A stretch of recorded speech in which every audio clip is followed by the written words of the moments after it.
রাধা একটা 10 বছরের অনাথ মেয়ে ছিল। অনাথালয়ের দেখাশোনা করার শকুন্তলা দেবী রাধাকে খুব ভালোবাসতেন। রাধা লেখাপড়াতেও খুব ভালো ছিল। একদিনের কথা, অনাথালয়ে শহরের সবথেকে বড় বিজনেসম্যান রঞ্জন কাসানা নিজের বউ গুঞ্জনের সাথে আসে। নমস্কার শকুন্তলা দেবী, আমি আপনাকে বুঝতে পেরেছিলাম। আমি আপনার অপেক্ষাতেই ছিলাম। আপনি কি আমাকে চেনেন নাকি? আপনাকে কে না জানে, আপনি তো শহরের সবচেয়ে বড় বিজনেসম্যান। বলুন, আপনি আমাদের অনাথালয়ে কিছু ডোনেট করতে এসেছেন? শকুন্তলা দেবী, আমি আপনার অনাথালয়ে আমার জীবনে আমি অনেক পয়সা দিয়েছি, তাই না? কিন্তু আজকে আমি অনাথালয়কে কিছু দিতে নয়, বরং অনাথালয় থেকে কিছু নিতে এসেছি। আমি আপনার কথার মানে বুঝতে পারলাম না। এই শহরের সবাই জানে যে শকুন্তলা দেবী, আমার বিয়ে হয়েছে প্রায় 10 বছর হয়ে গেল, কিন্তু আমার কোনো সন্তান হয়নি। আমি আর আমার স্ত্রী দিব্যা এটাই সিদ্ধান্ত নিয়েছি যে আমরা একটা বাচ্চাকে দত্তক নিয়ে নেব। এটা তো খুব ভালো কথা। আমাদের অনাথ আশ্রমে অনেক এরকম বাচ্চা আছে যাদের মা বাবার খুব প্রয়োজন। আমাদের একটা বাচ্চা চাই, কিন্তু তার বয়স কম করে 10 বছর হওয়া চাই। কিন্তু এত বড় বাচ্চার আপনার কি প্রয়োজন? আপনি চাইলে মাস 2 মাসের বাচ্চা এখান থেকে নিয়ে যেতে পারেন। না, 10 বছর বয়সের বাচ্চাই লাগবে। তাকে পড়াশোনা করে আমরা আইএএস অফিসার বা কালেক্টর তৈরি করব। আর ওকে মা বাবার ভালোবাসা থেকে কখনোই কমতি রাখতে দেব না, কথা দিলাম আমি। আমি আপনাদের দুজনের কথা শুনে খুব ভালো লাগলো। আমাদের অনাথ আশ্রমে একটা বাচ্চা আছে, রাধা। ও লেখাপড়ায় খুবই ভালো। ওই বাচ্চাটাকে ছোট্টবেলায় কেউ অনাথ আশ্রমের সিঁড়ির বাইরে ছেড়ে দিয়ে চলে গেছিল। আপনার জায়গায় যদি অন্য কেউ হতো তাহলে আমি রাধাকে তাদেরকে কখনো দিতাম না। কিন্তু আপনি খুবই ভালো ব্যক্তি, আপনার ওপরে আমার পুরো ভরসা আছে। শকুন্তলা দেবী রাধাকে রাজন কাসানা আর দিব্যার সাথে যেতে বলল। রাধা চোখে জল নিয়ে অনাথ আশ্রম ছেড়ে রঞ্জন কাসানা আর দিব্যার বাড়িতে যায়। শুরুতে রঞ্জন কাসানা আর দিব্যা রাধার প্রতি ব্যবহার খুব ভালো ছিল, কিন্তু কিছুদিন পর তাদের এই ব্যবহার বদলাতে শুরু করে। একদিনের কথা, দুপুরবেলা রাধার খুব বেশি খিদে পেয়েছিল। মা, আমার খুব বেশি খিদে পেয়েছে, আমাকে খেতে দিয়ে দাও। কিছুদিন তোর সাথে ভালোবেসে কথা বলেছি, তুই তো সত্যি সত্যি আমাকে মা বাবা ভাবতে শুরু করলি। দিব্যার কথা শুনে রাধার চোখে জল চলে আসে। এটা তুমি কি ধরনের কথা বলছো মা? তুমিই তো আমাকে বলেছিলে না, যদি কখনো খিদে পায় তাহলে আমাকে একেবারে এসে বলে দিও। হ্যাঁ, ওই কথাটা এই জন্য বলেছিলাম যাতে তুমি আমাদের ওপরে পুরোপুরি বিশ্বাসটা করতে পারো। কারণ অনাথালয় থেকে বারবার লোকজন আসে, কয়েকদিন পর্যন্ত বাচ্চাকে জিজ্ঞাসা করে এটা তাদের, যে দত্তক নিয়েছে, যে গার্জেনের পরিবার কেমন নিচ্ছে। এখন অনাথালয় লোকেরা তোমার কাস্টাডি আমাদেরকে দিয়ে দিয়েছে। আসলে আমাদের একটা চাকরানির দরকার ছিল। আমাদের চাকরানি বাড়ি ছেড়ে পালিয়ে গেছিল। আমরা চাকর এফোর্ড করতে করতে খুব অবস্থা খারাপ ছিল। অনাথ আশ্রম থেকে ভালো চাকরানি কোথায় পেতাম আমরা? আর হাঁ করে আমাদের দিকে তাকিয়ে থেকো না। সবার প্রথমে বাড়িটাকে পরিষ্কার করে সোনার মতন চমকে দাও দেখি, করো। তারপরই তুমি খাবার পাবে। যাও যাও, তাড়াতাড়ি কাজ শুরু করে দাও। রাধা সেদিনের পর পুরো ঘরে চাকরানির কাজ করত। দিব্যা তাকে সারাদিন ক্ষুধার্ত রাখত আর বাড়ির সমস্ত কাজকর্ম করাতো। একদিনের কথা, রাধার খুব বেশি খিদে পেয়েছিল। ও কাজ করতে করতে ক্লান্ত হয়ে গেছিল।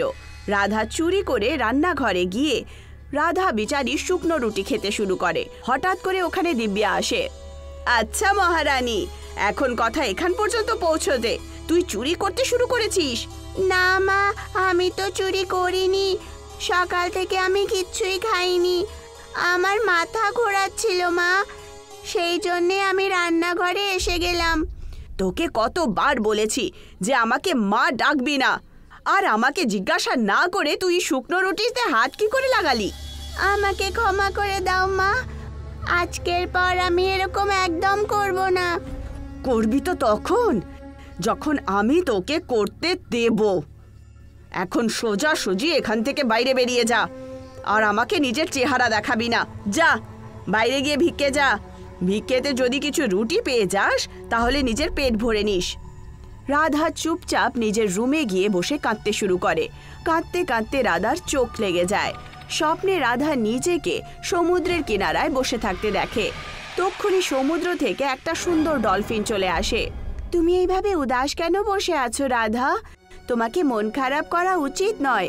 তোমার বয়স তো খেলাধুলো করার না। তুমি তো একটা মাছ, তুমি আমার ভাষায় কি করে কথা বলছো? আমি একটা জাদুই ডলফিন রাধা। তোমার কি খুব বেশি খিদে পেয়েছে? তোমাকে কি আজ বাড়িতে তোমার মা খাবার দেয়নি? শুরুতে তো মা আমাকে খুব ভালোবাসতো, কিন্তু জানি না মা আর বাবার কি হয়ে গেছে। আজ তো উনি আমাকে খুব মন্দ মন্দ বলেছে। আমার খুব বেশি খিদে পেয়েছে। কোনো ব্যাপার না রাধা, যদি তোমার খিদে পেয়েছে তাহলে তুমি আমার কাছে চলে এসো। কিন্তু কোথায়? আমি তো স্বপ্নে আছি। তুমি বাড়ি থেকে একটু দূরে সমুদ্রের কিনারায় চলে এসো, আমি ওখানেই তোমার অপেক্ষায় আছি। হঠাৎ করে রাধার ঘুম ভেঙে যায়। আমার তো খুব বেশি খিদে পেয়েছে। আমার কি যাওয়া উচিত? হতে পারে আমার স্বপ্ন সত্যি হয়ে যাক। রাধা রাত্রিবেলা সমুদ্রের কিনারায় চলে যায়। হঠাৎ করে সমুদ্র থেকে একটা ডলফিন বেরিয়ে আসে আর রাধাকে মন দিয়ে দেখতে শুরু করে। তোমাকে তো আমি স্বপ্নে দেখেছিলাম। তক্ষুনি হঠাৎ করে একটা চমৎকার হয়। ডলফিন মানুষের ভাষায় কথা বলতে শুরু করে। ভয় পেও না রাধা, আমি একটা জাদুই ডলফিন।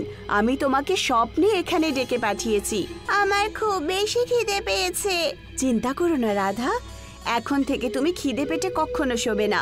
যখনই তোমার খিদে পাবে তুমি এখানে চলে এসো, তোমাকে তোমার মন পছন্দের খাবার দিয়ে দেব। ডলফিনের চোখ দিয়ে রং বেরঙি আলো বেরোয়। দেখতে দেখতেই রাধার সামনে একটার পর একটা টেস্টি খাবার রাখা ছিল। ভয় পেও না রাধা, এই খাবারটা শুধু তোমার জন্য। তুমি পেট ভরে খাবার খেতে পারো। রাধা খুব খিদে পেয়েছিল। রাধা খুব বেশি করে খাবার খায়। এখন তুমি বাড়িতে যাও রাধা, আর যখনই তোমার খিদে পাবে তুমি এখানে চলে এসো আর নিজের মনের সমস্ত কথা আমাকে বলো। আমি বাড়ি যাব না। বাড়িতে মা আর বাবা আমাকে খুব বকে। ওরা আমাকে খাবারও দেয়নি। এরকম বলে না, তুমি বাড়ি যাও, আর যখনই ওরা তোমাকে বকবে তুমি ওদের বকার উপরে ধ্যান দিও না। এক না একদিন ওরা তোমাকে প্রেম নিশ্চয়ই করবে। সেই দিনের পর রোজ এরকমটাই হতো। রাধা তাড়াতাড়ি কাজ শেষ করত আর সমুদ্রের কিনারে চলে আসতো। একদিনের কথা, রাধা ফ্লোরে পোছা লাগাচ্ছিল। তক্ষুনি দিব্যা চলে আসে। রাধা, আজকে ঘরে কিছু গেস্ট আসছে, তুমি ফ্লোরে 2 বার পোছা লাগিও। কিন্তু মা, তুমি যে আমাকে ফিনাইল এনে দিয়েছো, এই ফিনাইল দিয়ে যখন আমি ফ্লোরে পোছা লাগাই তখন ফ্লোরটা খুব স্লিপারি হয়ে যায়। 2 বার পোছা লাগালে তো আপনার পা স্লিপ হতে পারে। দেখ রাধা, এইসব বাহানাবাজি আমার সাথে করবি না। যতটুকু বলেছি ততটা কর। দিব্যার কথা অনুযায়ী দিব্যা 2 বার পোছা লাগাতে শুরু করে। দিব্যা ফ্লোরে কিছু পাই হেঁটেছিল যে হঠাৎ করে তার পা পিছলে যায় আর সে পড়ে যায়। দিব্যার ব্যথার চোটে কাঁদতে দেখে রাধা কাছে এসে বলে, তুমি চোট পেয়েছো মা? আমি বলেছিলাম না যে ফ্লোর খুব স্লিপারি হয়ে যায়। রাধা সঙ্গে সঙ্গে দৌড়ে পেইনের টিউব নিয়ে চলে আসে আর সে দিব্যার পায়ে মাসাজ শুরু করে। তুমি আরাম করো মা, আমি তোমার জন্য চা নিয়ে আসছি। রাধার এই ভালোবাসা দেখে দিব্যার মনে মমতা জেগে ওঠে। বিকেলবেলা যখন রঞ্জন বাড়িতে ফিরে আসে তখন দিব্যার চোখে জল দেখে সে বলে ওঠে, আরে তোমার কি কি কি হলো? তুমি এইভাবে কাঁদছো কেন? আমরা রাধার সাথে কত খারাপ করেছি গো, কিন্তু আজ যখন ফ্লোরে আমি পিছলে গেলাম তখন সেই বিচারি মেয়ে আমার খুব সেবা করেছে। সত্যি এটা যে আমরা রাধাকে কোনো দিন ভালোবাসিনি, যেটা আমাদেরকে করা উচিত ছিল। আরে আমার মনেও তো এই প্রশ্নটা বারবার আসছিল যে রাধাকে অনাথ আশ্রম থেকে ডেকে নিয়ে এসে আমরা একেবারেই ঠিক করছি না, বুঝেছো? বরং আমি স্বয়ং তোমাকে এই কথাটা বলতেই চাইতাম, বুঝলে তো? শোনো গো, এখন আমি রাধাকে দিয়ে বাড়ির কোনো কাজ করাবো না। আর এটাও আমি ওকে জানি না কতদিন ধরে খাবারও দিইনি গো। তুমি একদম ঠিক কথা বলেছো দিব্যা। ভেতরে ভেতরে আমার খুব খারাপ লাগছে। একটা কাজ করা যাক না কেন, আজকে আমরা নিজেরা রান্না করে রাধাকে বরং খাবারটা খাওয়াই। রঞ্জন আর দিব্যা খাবারের থালা নিয়ে রাধার কাছে যায়, কিন্তু রাধা রুমে ছিলই না। ওরা ঘাবড়িয়ে যায়। রাত্রি 9টা বাজছে, রাধা কোথায় গেল আবার? আমিও তো কিছুই বুঝতে পারছি না। যদিও এর জন্য দায়ী তো আমরাই দিব্যা। ওই বাচ্চাটাকে আমরা ভালো করে দেখাশোনাই করিনি। তুমি ঠিক বলেছ, সমস্ত ভুল আমারই। আমি ওই বেচারিকে জানি না কতদিন ধরে খাবার খাওয়াইনি। আমার মেয়ে জানি না কোথায় গিয়ে নিজের পেট ভরছে। দিব্যা, এখন কান্নাকাটির সময় নয়, দাদাকে খুঁজতে হবে। চলো আমরা দুজনে গিয়ে রাধাকে খুঁজে নিয়ে আসি। তুমি চিন্তা করো না, ওকে আমরা ঠিক খুঁজে পেয়ে যাব। রঞ্জন আর দিব্যা রাধাকে খুঁজতে শুরু করে। খুঁজতে খুঁজতে ওরা দুজন সমুদ্রের কিনারায় পৌঁছায়। ওরা দুজন দেখতে পায় যে রাধা সমুদ্রের কিনারায় ডলফিনের সাথে কথা বলছে। এটা দেখে রঞ্জন আর দিব্যা ভীষণভাবে ভয় পায়। রাধা দিব্যা আর রঞ্জনকে দেখে আশ্চর্য হয়। ঘাবড়িও না মা, ও আমার মায়ের মতো। যখন তুমি আমাকে খাবার দাওনি না আর আমি খিদের পেটে কষ্ট পাচ্ছিলাম, তখন এই মাই আমাকে খাবার দিয়েছিল, আর তখন থেকে আমি রোজ এখানে এসে খাবার খাই। রাধা, এটা কি করে সম্ভব হতে পারে বলো? একটা ডলফিন কিভাবে বলতে পারে? তক্ষুনি সেই ডলফিন একটা সুন্দর জলপরীতে পরিবর্তিত হয় আর হাসতে হাসতে দিব্যাকে বলে, ঘাবড়িও না, আমি একটা জলপরী। আমি যে কোনো রূপ ধারণ করতে পারি। আমি তোমার মেয়ের কোনো রকম ক্ষতি পৌঁছবো না। আমি সমুদ্রে থাকি এরকম একটা জলপরীদের রানী, ডলফিন জলপরী। একটা সাধুর শ্রাপের কারণে আমি নিজের আসল রূপে আসতে পারছিলাম না। আমি সেই সাধুর সামনে অনেক কাঁদলাম, অনেক ক্ষমা চাইলাম।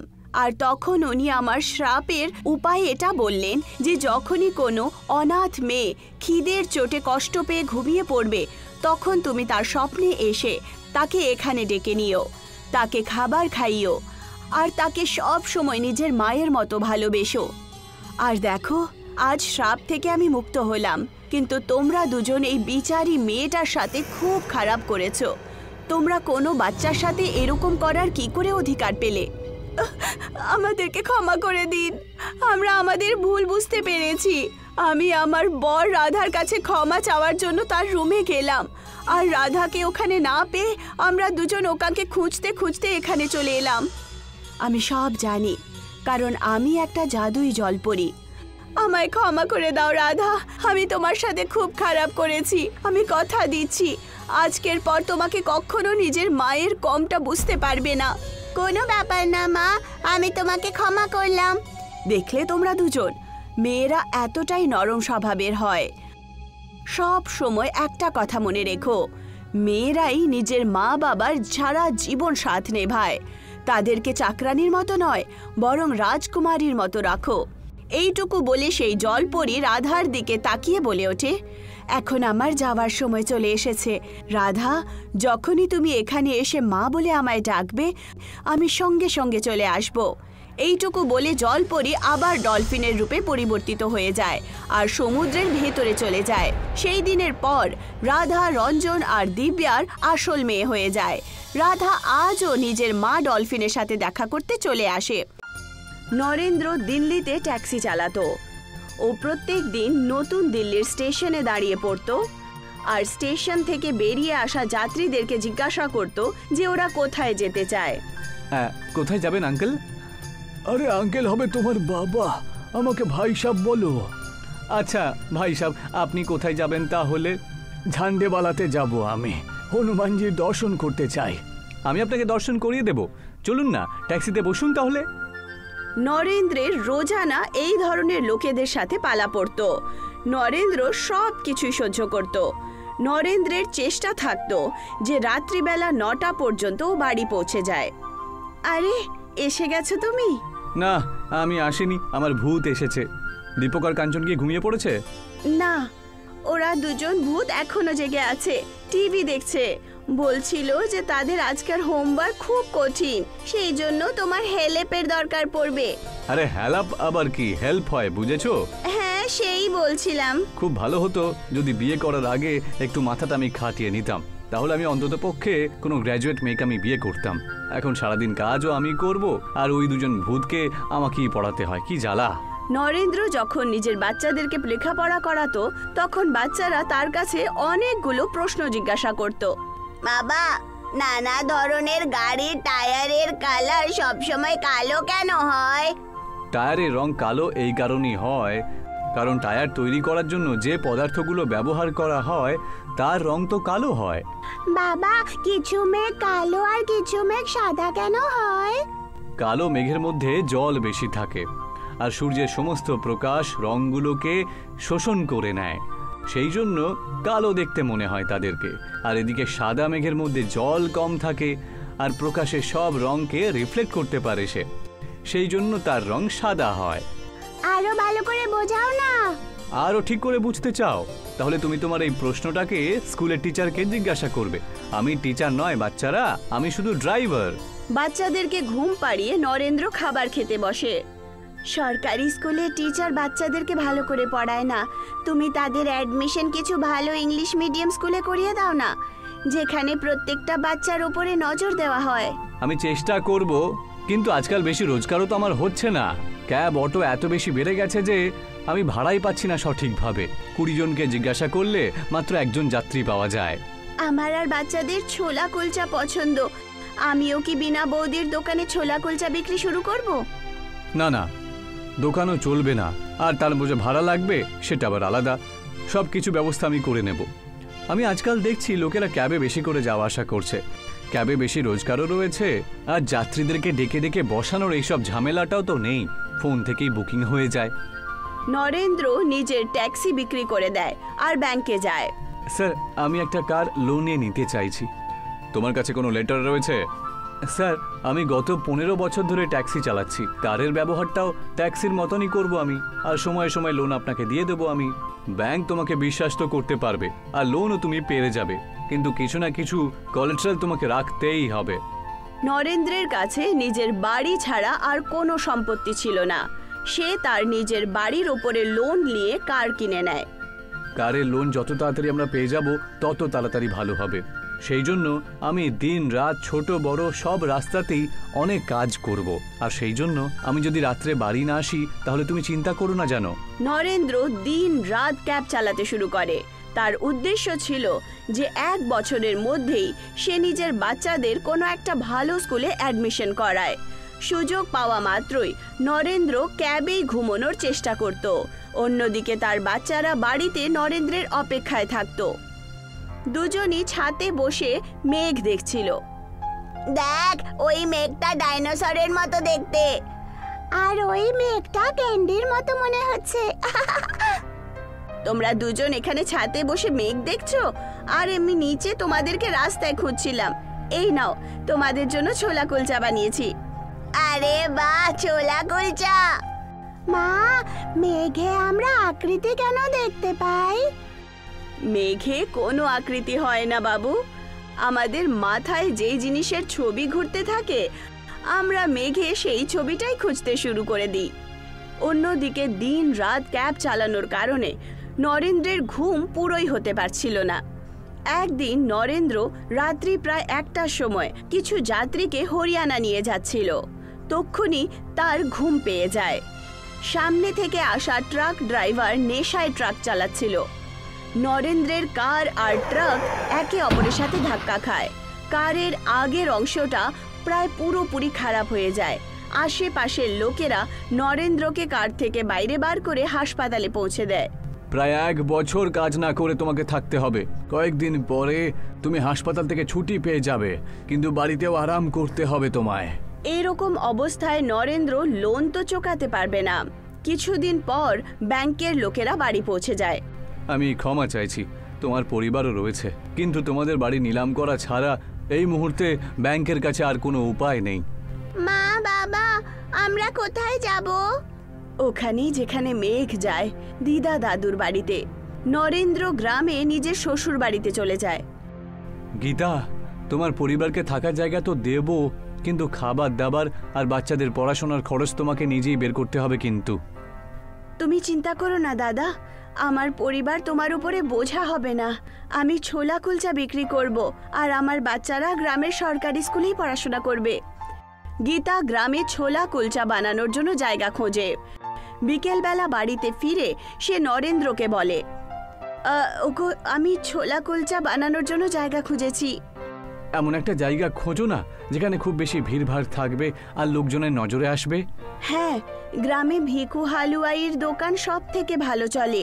ওখানে সিঙ্গারা, পকোড়া, জিলিপি, মিষ্টি, কচুরি সবকিছু বিক্রি করে, কিন্তু ছোলা কুলচা বিক্রি করে না। আমি তার অপোজিটে স্টল লাগাবো। গীতা পরের দিন ভিকু হালুয়াইয়ের কাছে পৌঁছায়। নমস্কার কাকু। রাম রাম গীতা মা, অনেকদিন পরে দেখা পেলাম গ্রামে এলে। বাচ্চারা সবাই ভালো আছে তো? হ্যাঁ, বাচ্চারা সবাই ঠিক আছে, কিন্তু আমার বরের অ্যাক্সিডেন্ট হয়ে গেছে, সেই জন্য এখন আমি গ্রামেই থাকবো। আমি আপনার কাছে এটা জিজ্ঞাসা করতে চাই, আমি আপনার পাশে ছোলা কুলচার স্টল লাগাতে পারি কি? হ্যাঁ হ্যাঁ, লাগাতেই পারো। আমি তো ছোলা কুলচা বিক্রি করি না, সেই জন্য আমার কোনো সমস্যা নেই। তবে আমার মনে হয় না গ্রামের লোকেরা আমার জিনিস ছেড়ে দিয়ে তোমার ছোলা কুলচা খেতে যাবে। গীতা নিজের দুজন বাচ্চার সাহায্যে একটা বড় টেবিলের ওপরে ছোলা কুলচা বানায় আর বিক্রি করা শুরু করে দেয়। আসুন আসুন আসুন, বরযাত্রীতে পড়ে যাবেন, আগে ছোলা কুলচা খেয়ে যান। গ্রামে কেউ ছোলা কুলচা বিক্রি করতো না, সেই জন্যে গীতার ব্যবসা চলতে শুরু করে। আর যেই গ্রাহক ভিখু হালুয়াইয়ের দোকানে আসতো, তারা ছোলা কুলচাও খেয়ে যেত। যেভাবে গীতার রোজগার বাড়ছিল, সেইভাবে ভিখু হালুয়াইও গীতার উপরে ঈর্ষা শুরু করে। আমার সমস্ত গ্রাহক এর গ্রাহক হয়ে গেল, এখন আমি বুঝতে পারছি না যে কি করি। অন্যদিকে গীতার রোজগার বাড়লো, তখন সে নিজের মায়ের বাড়ি ছেড়ে দেয় আর একটা ভাড়ায় বাড়ি নিয়ে নেয়। আমাকে ক্ষমা করে দিও গীতা, আমার মনে হতো যে তুমি বেশি পড়াশোনা জানো না, সেই জন্য কিছু করতে পারবে না, কিন্তু তুমি তো সাহস করে সংসারটাকে চালিয়ে ফেললে। তোমার কর্মশীলতাই তো আমাকে প্রেরণা দিয়েছে গো।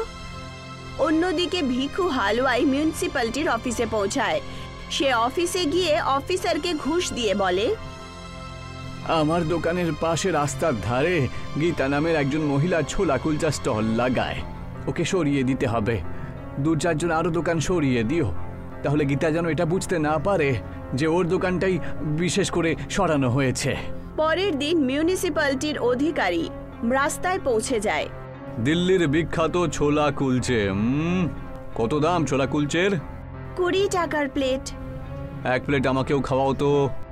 ছোলা কুলচো খাওয়ার পর অধিকারী বলে ওঠে, তোমার ছোলা খুবই ভালো, কিন্তু তোমাকে নিজের ব্যবসা এখান থেকে বন্ধ করতে হবে, কারণ রাস্তার ধারে সমস্ত দোকান আমরা তুলে দিচ্ছি।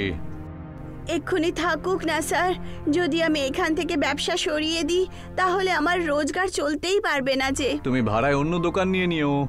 সাহেব, আমার বড় অসুস্থ, ওনার ওষুধের খরচা, থাকার ভাড়া, বাচ্চাদের স্কুলের ফিস, এই সমস্ত জিনিসেই টাকা খরচ হয়ে যায়। আমি দোকান ভাড়ায় নিতে পারবোই না। এসব আমি জানি না, অন্য কোথাও চলে যাও, কিন্তু এখান থেকে তুমি তোমার ব্যবসা বন্ধ করো। অধিকারী পুরো রাস্তা খালি করিয়ে দেয়। দীপক আর কাঞ্চন একটা বাসন নিজের মাথায় রেখে নেয়, আর ওরা 3 জন বাড়ির দিকে রওনা দেয়। দীপক আর কাঞ্চন কখনো নিজের মাকে কাঁদতে দেখেনি, কিন্তু আজ গীতার চোখে জল ছিল। রোদে হাঁটতে হাঁটতে গীতা অজ্ঞান হয়ে পড়ে যায়। তার বাচ্চারা কাঁদতে শুরু করে। পাশেই গণেশ ভগবানের মন্দির ছিল। কাঞ্চন আর দীপক নিজের মাকে তুলে মন্দিরে নিয়ে যায়, প্রার্থনা শুরু করে দেয়। হে গণেশ ভগবান, আমাদের মাকে ঠিক করে দাও। আমাদের বাবা আগে থেকেই অসুস্থ, যদি মাও অসুস্থ হয়ে যায় তাহলে আমরা খাবার দাবারও পাবো না, আর আমাদের লেখাপড়াও বন্ধ হয়ে যাবে। তক্ষুনি হঠাৎ করে মূর্তি থেকে গণেশ ভগবান বাইরে আসেন। তখন গীতার জ্ঞান ফেরে। গণেশ ভগবান গীতাকে 2টো মেঘ দেন। এই মেঘ সবসময় তোমাদের ছাদে থাকবে, তোমরা যখন চাইবে এর মধ্যে থেকে ছোলে কুলচে বের করতে পারবে। এই মেঘ সংকটের সময়ও তোমাদেরকে রক্ষা করবে। দীপক, কাঞ্চন আর গীতা বাড়ির দিকে যায়। মেঘ তাদের ওপরে তাদের সাথেই যায়। মেঘ তাদের ছাদের ওপরে বসে পড়ে। পরের দিন গীতা মেঘকে বলে ওঠে, মেঘ মেঘ ছোলা দাও। মেঘ থেকে ছোলা বেরিয়ে আসে আর বাসন ভরে যায়। তারপর গীতা দ্বিতীয় মেঘকে বলে, মেঘ মেঘ কুলচা দাও। মেঘ থেকে কুলচা বেরিয়ে আসে আর আবার বাসন ভরে যায়। গীতা ছোলার বাসন নিজের গলায় ঢোলের মতো টাঙিয়ে নেয়, আর কুলচার বাসন কাঞ্চন আর দীপক ধরে তার সাথেই হাঁটা শুরু করে। ওরা 3 জন এখন ঘুরে ঘুরে পুরো গ্রামে ছোলা কুলচা বিক্রি করতে শুরু করে। প্রথমে গীতার স্টল একটা জায়গাতেই ছিল, সেই জন্য গ্রামের বাচ্চা, বুড়ো আর সমস্ত লোকেরা ওখানে পৌঁছতে পারত না, কিন্তু এখন গীতা সমস্ত বাড়ির সামনে দিয়ে যেত। সেই জন্য তার বিক্রি বেড়েই গেছিল। গীতা নিজের বাড়িতে পৌঁছে টাকা গুনতে গুনতে নরেন্দ্রকে বলে ওঠে, আজ তো খুব মজা হলো, বিনা পরিশ্রম করে শুধু রোজগার। একদিন গীতা গ্রামের সবচেয়ে বড় কাপড়ের দোকানে নিজের বাচ্চাদেরকে কাপড় কিনতে নিয়ে যায়। ওখানে সে মিউনিসিপ্যালিটি সেই অফিসারকে দেখতে পায়। সেও নিজের পরিবারের সাথে কাপড় কিনতে গেছিল। মিউনিসিপ্যালিটির অধিকারী যখন গীতাকে দামি কাপড় কিনতে দেখে নেয়, তখন সে নিজের ওপরে লজ্জা ফিল করে। আমাকে ক্ষমা করে দেবেন গীতা দিদি, সেই দিন আমি আপনার রোজগার কেড়ে নিয়েছিলাম। আসলে আমি লোভে পড়েছিলাম। ভিকু হালুয়াই, যাকে তুমি কাকু বলো না, ওই তো তোমাকে তোমার ব্যবসা নিজের দোকানের সামনে থেকে সরানোর জন্য ঘুষ দিয়েছিল। আচ্ছা, তাহলে এই ব্যাপার। ভিকু কাকু ওপরে ওপরে তো মিষ্টি বলেন, আর ভেতরে ভেতরে আমার সঙ্গে ঈর্ষা করে। উনি আমার ব্যবসা খারাপ করার চেষ্টা করেছিল, কিন্তু এখন আমি ওনার দোকানই ভাড়ায় কিনে নেব। গীতা দোকানদারের মালিকের কাছে পৌঁছায়, আর পৌঁছে সে দ্বিগুণ ভাড়া দেওয়ার কথা বলে দেয়। দোকানের মালিক সঙ্গে সঙ্গে ভিকু হালুয়াইয়ের কাছে পৌঁছায়। বেকু ভাই, কালকে তোমাকে দোকানটা সরাতে হবে। কেউ একজন দ্বিগুণ বেশি ভাড়ায় এই দোকানটা নিয়ে নিয়েছে। কিন্তু সে কে যে এত বেশি ভাড়া দেওয়ার জন্য রেডি আছে? গীতা, ছোলা কুলচাওলা। কিন্তু আমি আপনার দোকানটা অনেক দিন ধরে চালাচ্ছি, আপনি আমাকে সরাতে পারেন না। আমি এসব শুনতে চাই না, তুমি দোকানটা তুলে দাও তো। যেইভাবে এক সময় চোখে জল নিয়ে গীতাকে নিজের স্টল সরাতে হয়েছিল, ঠিক সেইভাবেই আজ ভিকুকে নিজের দোকান খালি করতে হলো। ভিকুকে গ্রামবাসীরা বলে যে গীতার ছাদের ওপরে মেঘ আছে, যার দ্বারা সে ছোলা কুলচা চায়। আরে মেঘই তো, সব শেষ করে দেব।